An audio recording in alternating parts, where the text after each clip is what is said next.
L'Institut El Andalous de Chilticaem, son recteur, Messaoud Boumaza, est avec nous sur ce plateau. Merci d'avoir accepté notre invitation. Vous êtes quelqu'un de modéré qui prônait la fraternité, le dialogue, on le sait.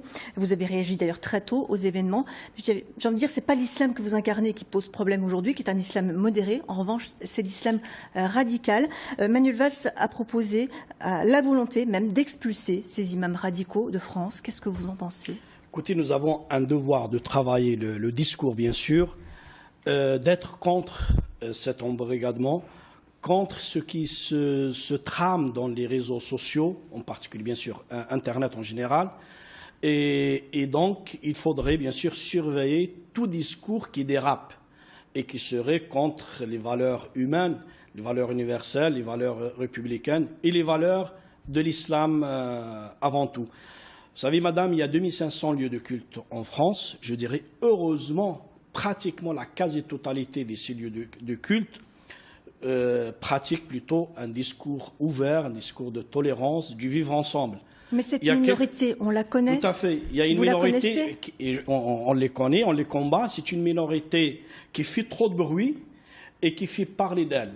Mais il y a un travail extraordinaire qui est fait par plus de 2000 imams en France. Mais ça n'empêche qu'il nous reste beaucoup à faire, en particulier envers nos enfants, envers les jeunes, car ce sont les plus touchés par cet embrigadement. Ils sont les plus sensibles aussi à être embrigadés. Via Internet. Et c'est la force de frappe, justement, de ces prédicateurs extrémistes qui se servent d'Internet pour toucher ces jeunes.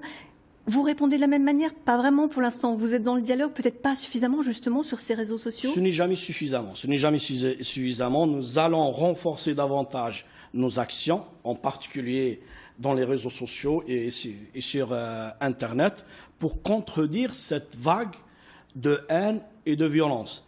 Ça, c'est le travail, je dirais, des acteurs musulmans, des concitoyens musulmans, des concitoyens français de confession musulmane, des associations musulmanes, des structures musulmanes.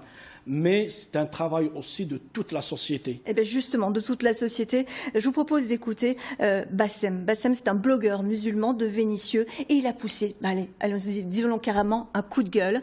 Et quel coup de gueule? On va l'écouter. Donc moi, je m'adresse à tous les musulmans, à tous les musulmans de France. Protégeons notre belle religion. Allons traquer ces imposteurs qui se font passer pour des musulmans en tuant des gens.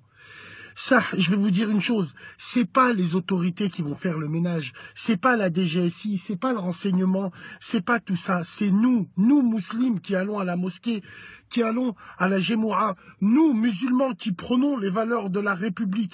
C'est à nous de faire le ménage. Voilà, c'est à nous, c'est à vous de faire le ménage. Je comprends bien ce cri, en fait, qui représente le sentiment de la quasi-totalité de nos concitoyens, et puis des concitoyens ou des citoyens musulmans français de confession musulmane. C'est un cri légitime, et je partage tout à fait le fond de ces sentiments. Effectivement, nous avons du ménage à faire. Moi, j'ai l'habitude de dire, nous devons balayer devant nos portes.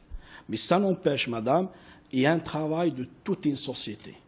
J'allais tout dire, l'école a un devoir. Il faudra que vous passiez quand même au stade au-dessus du dialogue un peu plus fort. Oui, ça nous le faisons et nous allons continuer à le faire. Et ces événements ne peuvent que nous encourager à continuer sur ce chemin. Vous pouvez compter sur nous pour assurer et assumer cette mission. On n'en doute pas. Merci beaucoup en tous les cas d'être venu sur notre plateau ce midi.